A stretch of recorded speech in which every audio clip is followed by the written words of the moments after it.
Boa tarde, meu amigo Wellington Bezerra. Prazer mais uma vez estar aqui com vocês, aqui no Alô Soleste, tá certo? Para quem não me conhece, sou o Dr. Túlio Sampaio, sou médico cirurgião de cabeça e pescoço, tá certo? E hoje, no nosso Papo Cabeça semanal, nós vamos falar sobre um tema muito comum no consultório, certo? E que gera muita dúvida e confusão entre os pacientes, que é exatamente as doenças funcionais da glândula tireoide, tá certo? Porque existem as doenças estruturais, que são os nódulos, que falamos em outro episódio, e hoje vamos falar sobre as doenças funcionais, tá certo? Para começar, o que é a glândula tireoide? Bem, tireoide é uma glândula extremamente importante, né, no nosso organismo, que ela regula praticamente todo o metabolismo, tá certo? Ela funciona basicamente através de dois hormônios. Um produzido pela própria glândula, tá certo? E o outro produzido na hipófise, que é uma glândulazinha que fica lá no cérebro, tá bom? Então, assim, como é que funciona normalmente? O TSH tá normal, o T4 tá normal, então eles ficam sem alteração. Quando há uma redução desse hormônio, ou seja, o T4 está baixo, o organismo percebe, opa, tem alguma coisa errada aqui. A hipófise vai, aumenta a produção do TSH, que é o hormônio que faz com que a tireoide produza mais T4. Então, o hormônio está baixo, o T4 está baixo, o TSH se eleva, tá certo?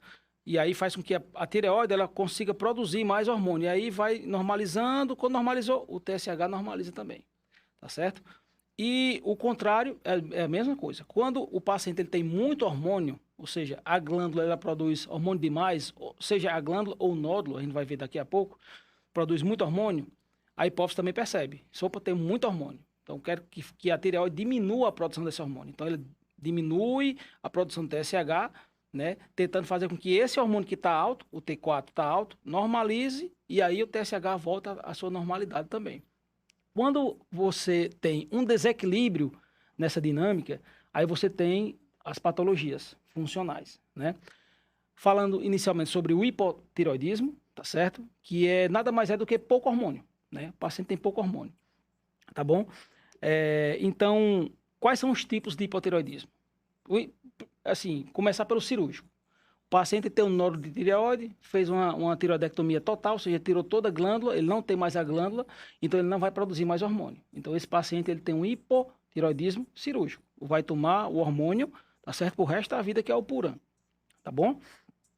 Outra causa de hipotireoidismo são as tireoidites, as inflamações da glândula, né? O principal delas é a Hashimoto, que é uma tireoidite autoimune, tá certo? Ou seja, nós temos alguns anticorpos que começam a combater a tireoide, destrói ela, tá certo? E faz com que ela diminua a produção desse hormônio, tá bom? Essa é uma doença que está muito associada a mulheres, sobretudo as diabéticas, tá certo? E tem um tratamento também com reposição hormonal, né? Outra causa, né, que hoje praticamente inexiste, né, são os hipotireoidismos carenciais. Por quê? Para a tireoide produzir o hormônio, para produzir o T4, precisa de iodo, tá certo? Antigamente, bem antigamente, né, era comum, sobretudo no interior do Nordeste,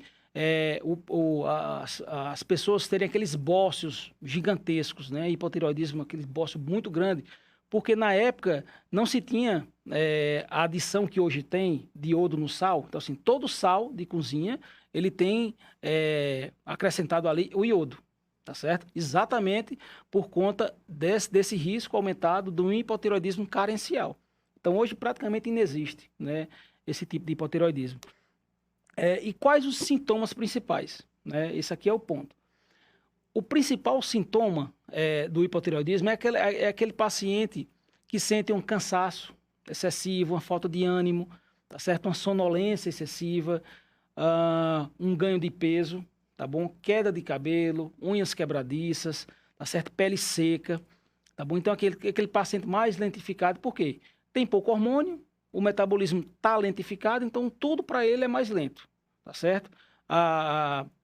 O paciente tem maior facilidade de ganho de peso, retenção de líquidos, tá certo? E os principais sintomas são esses.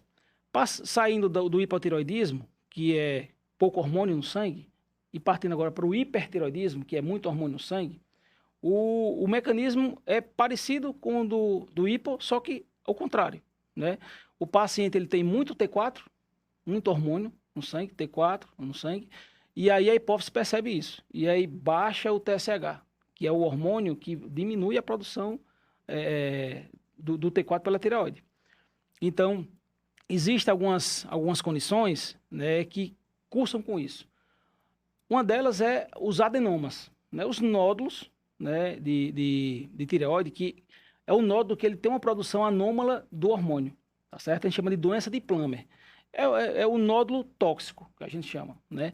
Todo paciente que tem um nódulo de tireoide e tem hipertireoidismo, obrigatoriamente a gente tem que solicitar uma cintilografia de tireoide, porque isso aí vai basear nosso tratamento. Se você faz uma cintilografia e esse paciente ele tem uma captação focal na topografia daquele nódulo, a gente sabe que aquele nódulo é quem está produzindo hormônio. Então, o tratamento é cirúrgico, né? Você faz uma ressecção do lobo, ou seja, do lado da tireoide que tem aquele nódulo que está com essa produção anômala. Antigamente se fazia nodulectomia. Você abria o pescoço do paciente, tirava só o nódulo e fechava. Hoje a gente não faz mais isso. Por quê? Tem um risco aumentado de sangramento, porque a tireoide sangra muito durante a cirurgia, tá certo? E viu-se que não tinha benefício nenhum se você comparasse com a lobectomia. Por quê? Você tira um lado da tireoide, mas fica o outro, produzindo hormônio normalmente, tá certo? Então, hoje o tratamento dos adenomas de tireoide, né, que é a doença de Plummer, né, é cirurgia.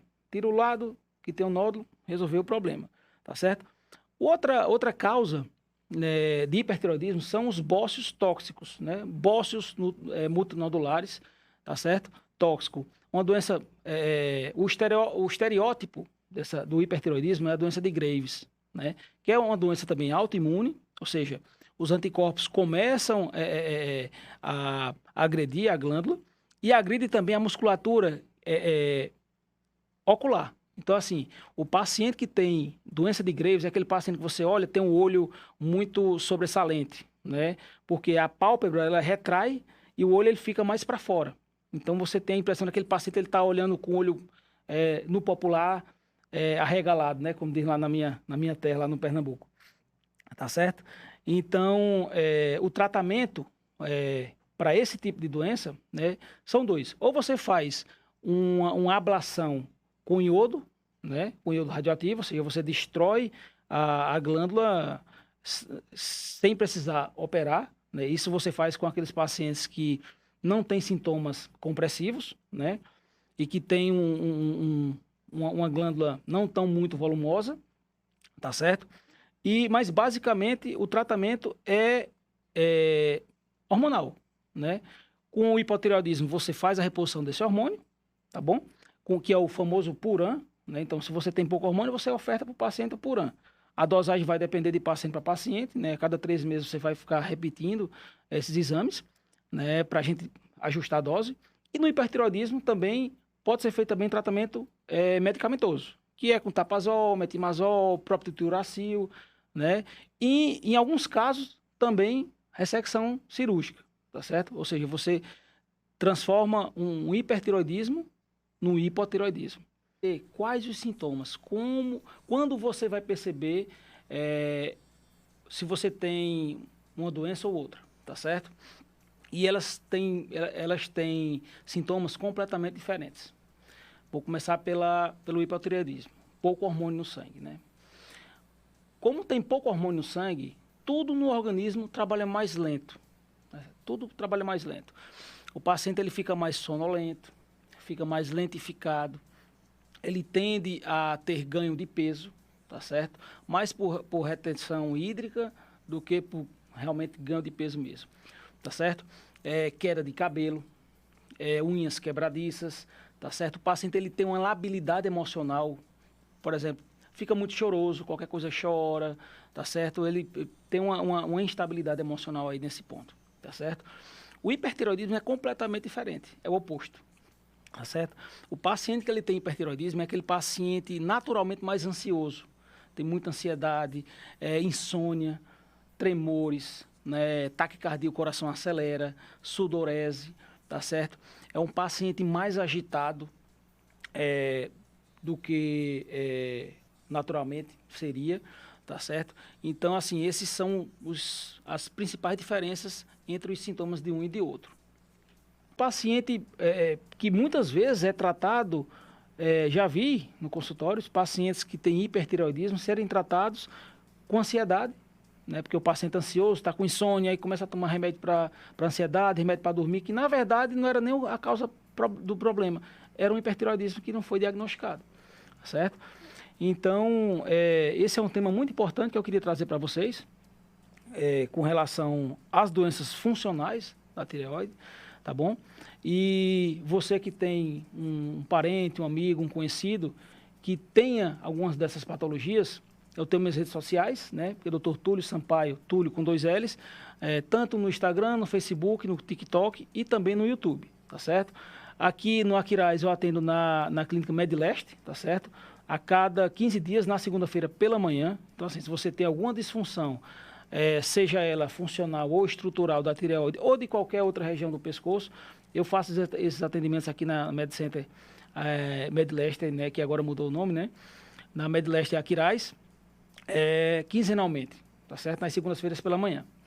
Obrigado.